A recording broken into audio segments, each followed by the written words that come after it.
Hi, everyone. Judge Andrew Napolitano here for Judging Freedom. Today is Tuesday, July 8, 2025. Aaron Maté is with us. Are you ready for this? Are Americans killing Palestinians in Gaza? But first, this. Why do so many financial experts call silver the most undervalued asset today? Because silver is essential to the future. From solar tech and electric vehicles to the explosive growth of artificial intelligence, demand is rising fast, and yet silver is still trading at a bargain. With billions pouring into AI, silver prices have only one place to go: up. Robert Kiyosaki, the author of Rich Dad, Poor Dad, says silver may be the most overlooked opportunity on the market and could double or triple by 2026. I believe in hard assets like this bar of silver. You can hold it in your hand or put it in your 401k or IRA. That's why I urge you to call my friends at Lear Capital and get their free report, The AI Revolution, and see why silver prices are set to soar. Call 800-511-4620, 800-511-4620, or go to LearJudgeNap.com. Don't wait. The government can print dollars, but it can't print silver. Aaron Maté, welcome here, my dear friend. I do want to talk to you about what you posted and wrote about recently, American soldiers of fortune murdering Palestinians on film and boasting about it. I think I have that correctly. But before we get to that, another subject about which you have written extensively and is now back in the news, and that is the CIA's involvement in the Russiagate scandals of 2017. Apparently, a new CIA report is out critical of John Brennan and what he did and didn't do when he was running the CIA. Can you bring us up to speed on that? For those who are not familiar with all the details or who may have forgotten because some time has passed and there's so much to keep track of, Russiagate was when the Hillary Clinton campaign teamed up with elements of the national security state, including John Brennan, who was then the director of the CIA, and framed Trump as a Russian asset, and also framed Russia, I believe, for launching a sweeping so-called interference plot to put Trump in office. Those are the main planks of Russiagate, and both of them, I think, are equally fraudulent. So we know by now that the collusion conspiracy aspect was a scam. There have been multiple investigations showing that was baseless. But the other component, this Russian interference allegation on behalf of Trump, that one is still standing.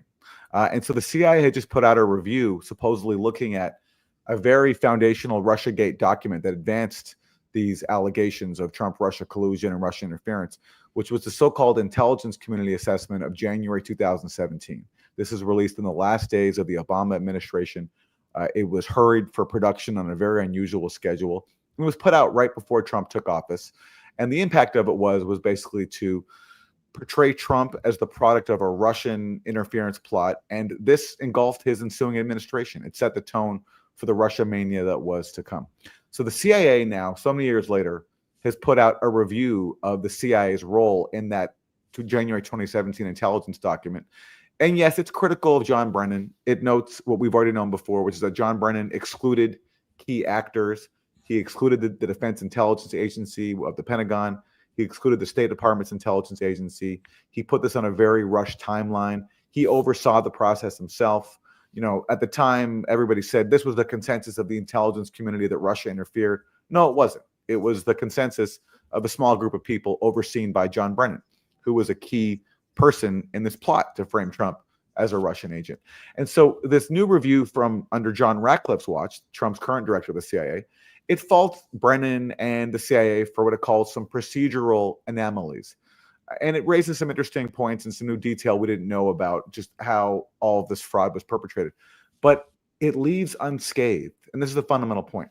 John Ratcliffe is still leaving unscathed the fundamental fraud, which was that the U.S. intelligence community under John Brennan's watch accused Russia of a massive interference plot to elect Trump.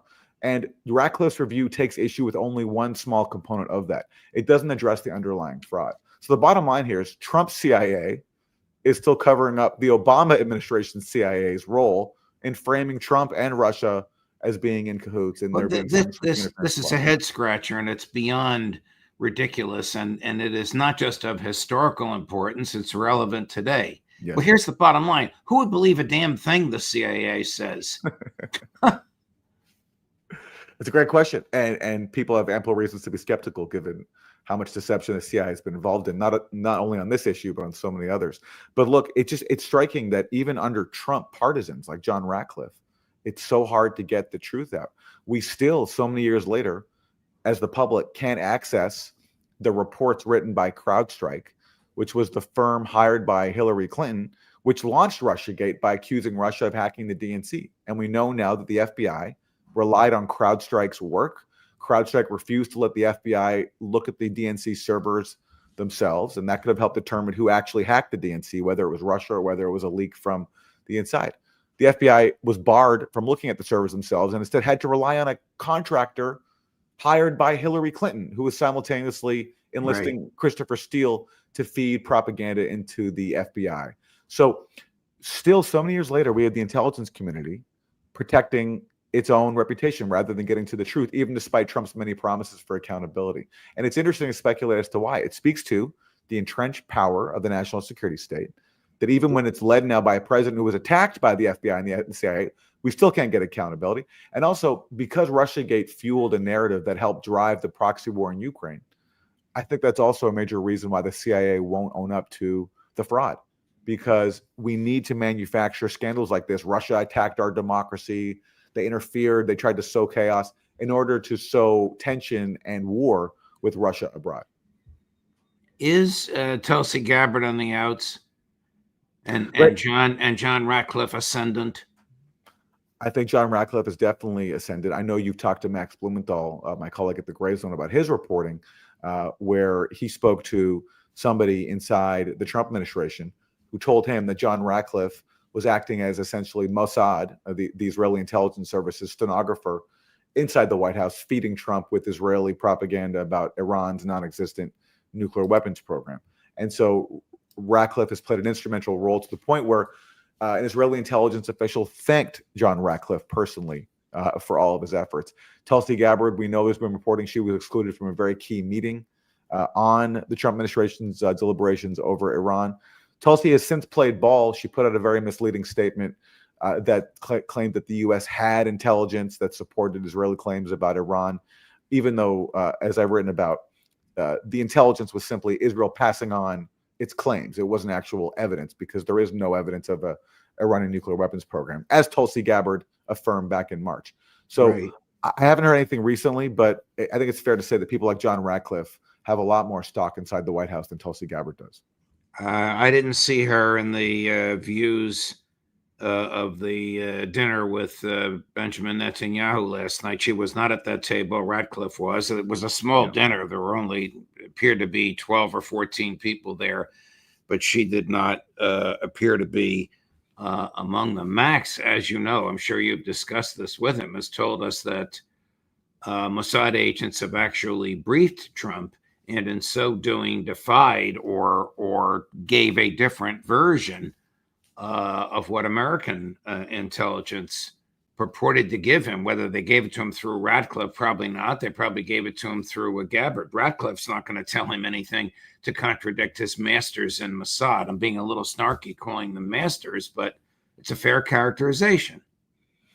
What I got from Max's reporting was that basically Ratcliffe was getting his disinformation fed to him by Israel, and then he was conveying that to Trump directly. That's what I gleaned from what Max did at the Gray Zone, and that speaks to what I've heard as well from a source I have inside government, which is basically the Israeli claims about Iran being months or weeks away. There was no intelligence consensus at all behind that whatsoever. There was no U.S. intelligence product that endorsed that claim, because it's simply not true. The U.S. intelligence view was what Tulsi Gabbard made clear back in March, was that Iran does not have a nuclear weapons program. It could be closer to nuclear weapons if it wanted to, but it does not have an active nuclear weapons program. What is your view as to why the ostentatious Netanyahu visit yesterday? Was it for domestic Israeli political purposes, or is he still trying to propagandize Trump's brain? For Netanyahu, the Iran conflict is not over. He wants regime change, as do many influential people inside the U.S., including some people inside the Trump White House. So that's what including some people at that dinner with Trump. Absolutely. So that's what he's pushing for. And he also wants to get Trump's endorsement for continuing to ethnically cleanse Palestinians from Gaza, which he already has. They talked last night about what Netanyahu called the freedom of choice, which means the forced expulsion from Gaza. And of course, not expulsion back to Palestinians' homes and what is now Israel, which was stolen from them, but expelled somewhere else. And I think that's the next phase of their plan. And they've already talked about this before. Recall a few months ago, Trump released that horrendous AI video of his vision for Gaza, where it's all resorts and there's no more Palestinians there. That's essentially what Netanyahu is pushing now. And also, Trump also said that Netanyahu asked him to remove sanctions on Syria because now Syria is ruled by people that the U.S. and Israel perceive that they can control because they helped put them in power through the dirty war. And Trump last night at that dinner personally said Netanyahu also wanted sanctions lifted on Syria. And that's why Netanyahu's visit coincided with the U.S. officially taking the ruling al-Qaeda group in Syria, Hayat Tahrir al-Sham, which now rules over Syria, taking them off of the terrorist list. These people are monsters who slaughter innocents, Christians, Alawites, anybody that gets in the way. These are the people that Trump is embracing and off of whom he's removing American sanctions. Yes, and it's another case where Trump is contradicting previous truths that he's put out there. Before, like when he first came to office in his first term, he shut down actually the CIA program in Syria. One of the things he said was, and I've written about this in an article called Al-Qaeda is on our side, quoting Jake Sullivan's famous line to Hillary Clinton. But Trump said, it turns out a lot of the weapons that we were sending to Syria ended up in the hands of Al-Qaeda. He was critical of that. And if you call back in 2016, he was critical of the dirty war in Syria. Now he's back in office. He's surrounded by neocons who he's totally empowered. He's doing their bidding. He's adopting their policy of empowering al-Qaeda in Syria. Have the, at the risk of getting too deep into the weeds of American politics, have the Tucker Carlsons and Steve Bannons just been shunted aside? Because it does seem as though this administration's foreign policy is as directed by neocons as was Joe Biden's. I agree with that. And I'd love to know what Tucker Carlson and Steve Bannon think about, the role of their wing of the movement right now, which continues to be marginalized. And, Steve Bannon recently met with Trump at the White House, and Bannon's been openly critical of bombing Iran, but yet it just doesn't seem to register with Trump, who keeps redefining what America first is. I mean, America first was supposed to be, I thought, and certainly people like Steve Bannon and Tucker Carlson promoted this idea that, we focus on U.S. issues and stop meddling abroad. Trump keeps redefining America first to be Israel first. Those are what his policies are. He's continuing to show that. So yeah, I think that wing of the MAGA movement has totally been marginalized, and people like Lindsey Graham, who also claim the MAGA mantle, they're the ones who are ascendant. I would imagine, although. Thank you, Lord. We haven't heard from him in about a week or so. I would imagine Lindsey Graham is ecstatic about what's going on. I want to play for you a clip. I don't know if you know this fellow, Zivka Fogel. He's an Israeli member of parliament in the Likud party. This is horrific what he's saying, but the Netanyahu government put this out on Sunday afternoon. Chris, cut number one. The war we are fighting today, which we embarked on the 7th of October, is a war against a Nazi enemy that threatened the existence of the Jewish people in the land of Israel. That is the whole truth. So the Prime Minister decided to do it sequentially. I'm with him. No problem, let's do it sequentially. You eliminated Hezbollah, you dealt a severe blow, maybe even more than that, to Iran. Now the time has come to deal with the Gaza Strip. How do we do that? You take off the gloves, stop the humanitarian aid, cut off electricity, cut off water, start destroying, and expel voluntarily, so to speak, voluntary migration, the Gazans. There are no uninvolved people there, no innocents, no one who isn't guilty. As far as I'm concerned, they're all Hamas members. At the end of the war, there should be two images in the Gaza Strip. First, not a single Gazan remains, and all 50 of our hostages, 49 male hostages and one female hostage, both living and deceased there, returned to the state of Israel. I mean, this guy is the SS reincarnated. Yes, he is. And all these tactics from Israel, not just their rhetoric, their tactics, echo that of the German Nazis. Gaza is a concentration camp. And now the plan is to push all of the people of Gaza into the south in what Israel is calling a humanitarian city, which just means a death trap where they'll either be killed or they'll be pushed for ethnic cleansing. That's what they're pushing now. And then the plan is to fulfill Trump's vision of turning Gaza into this, playground for Israel and Gulf kingdoms and their allies around the world to basically bring in migrant laborers to serve the region, to serve the wealthy of that region with resorts and tech hubs and all that. It's dystopian, but it's happening before our eyes. And one of the mechanisms for this has been the kicking out UNRWA, the UN, the main UN agency for Palestinian refugees in Gaza, and replacing it with the so-called Gaza Humanitarian Foundation, which is essentially an Israeli intelligence front funded by the U.S. and staffed with U.S. mercenaries. So all this is proceeding, and there's no force right now in the world that is able to stop it.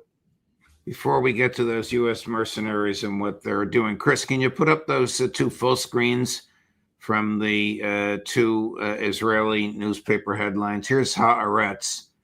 Defense minister says Israel plans to concentrate all Gaza's population in humanitarian zone built on Rafah's ruins. This is what you just said, Aaron. The Times of Israel plans said to outline humanitarian transit camps, concentration camps, to house Gazans before possible relocation. You're telling us that this is an accurate description of what the Netanyahu regime plans to do with Donald Trump's blessings. You see it there in those two headlines, and thank you for pointing that out. Concentration camp, that's what this is. That's exactly what this is. I wouldn't be surprised if Israeli officials studied Nazi Germany, honestly, at this point, given the similarities of their tactics, certainly the results. That's exactly what is happening. And it's been, by the way, the plan from the start. The Biden administration knew that this was Israel's plan all along. The Biden administration lobbied Arab countries to take Palestinian refugees from Gaza. No one, of course, ever thought about letting Palestinians return to their stolen homes in what is now Israel, where most of the people of Gaza come from, them and their predecessors. It's all to facilitate ethnic cleansing, and that is the phase of the plan we're entering now. That's why Trump is so optimistic now about a ceasefire, because they're moving on to the next phase of simply just permanently emptying out Gaza after making it unlivable. Have American mercenaries been filmed murdering Palestinians and rejoicing over it? Yes, they have. And ironically, the evidence is contained in a video that was put out by these U.S. mercenaries to try to do damage control. And there's a new article at the Gray Zone by my colleagues Max Blumenthal and Wyatt Reed, which points out that the footage released by these U.S. mercenaries, they're called UG Solutions, which works for the so-called Gaza Humanitarian Foundation. It shows them firing on people in Gaza. So their attempts to exonerate themselves are actually incriminating. And basically who these are U.S. mercenaries making a lot of money to help guard the officials at the Gaza Humanitarian Foundation as they distribute aid, which Israel has used to actually trap Palestinians and then shoot them. There have been so many now killings at these so-called aid distributions. And so what the footage shows is simply these U.S. mercenaries firing on crowds despite not being under threat. And the company, UG Solutions, had claimed publicly that they didn't fire on crowds. So their own footage undermines their own public claims. What is that company doing there, and who has hired them? How do Americans get to Gaza armed like American soldiers? So UG Solutions is a mercenary firm which works for the Gaza Humanitarian Foundation. The Gaza Humanitarian Foundation is basically a front for Israeli intelligence. It's funded by the U.S. government, including via USAID. After so much hype was made about Trump's attempt to shut down USAID, it turns out the exact same problems with USAID, basically funding covert operations under the guise of humanitarianism. That's exactly the same playbook now, including with this dystopian so-called Gaza Humanitarian Foundation. So UG Solutions is one of two mercenary firms, I believe, that have been hired to deploy alongside the Gaza Humanitarian Foundation. And these are, some Americans, a lot of them veterans, making a lot of money to go and facilitate ethnic cleansing. This is not a protected act, by which I mean a future Department of Justice could indict them for murder. There's no statute of limitations on murder. This is not the government. This is not a declared war. They're not deployed by the United States government. They have no legal basis to justify their murder, and they've exposed themselves, as I said, to the wrath of a more rationally thinking and more rule of law dedicated future Department of Justice. Yes, I imagine, though, knowing that this was part of the plan, which is to use this fake aid scheme to kill people, I imagine that they've already set up some legal protections for themselves, that everyone already has immunity. I wouldn't be surprised, especially after so many previous deadly mercenary operations by the U.S. around the world, including Blackwater in Iraq, which I'm sure this whole scheme is modeled after. But yeah, so you have UG Solutions, you have another mercenary firm. It's founded by a former CIA official. It's called Safe Reach Solutions. And so they've deployed alongside the Israeli military to push the operations of the Trump-funded Gaza Humanitarian Foundation, which itself, again, is tied to Israeli intelligence as well. And then you also have, and this article in the Gray Zone points this out, these gangs linked to ISIS in Gaza that have essentially been acting as mercenaries on behalf of Israel. So you have a constellation of these forces all coming together to be responsible for giving out aid to the people of Gaza, which leads to looting and it leads to killing, which is part of the plan.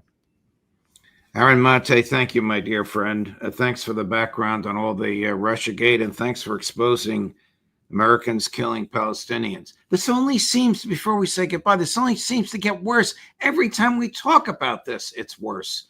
More murder, more bloodshed, more Nazi-like threats and terminology and plans from people in the Israeli government. I guess there'll be no end to this until we have a new president in 3.5 years. I agree with you. Trump promised to bring peace to the Middle East. He courted the Arab American vote. People wanted to believe it, understandably, because the Biden administration was so horrible, and Kamala Harris refused to distance herself at all from Biden. So the Democrats own a large share of responsibility, but this is Trump's policy now, and he's been just as genocidal as Genocide Joe was. And I share your sentiments. And in terms of this story, all the credit goes to my colleagues at the Gray Zone, Max Blumenthal and Wyatt Reed. They did this reporting. I'm just relaying it to you today. Thank you, Aaron. We'll talk to you again soon. All the best, my friend. Thank you, Judge. Sure. Coming up later today at 3 o'clock this afternoon on all of this. In fact, her piece asks, is the American empire finally collapsing? Who else? Colonel Karen Kwiatkowski, Judge Napolitano for Judging Freedom.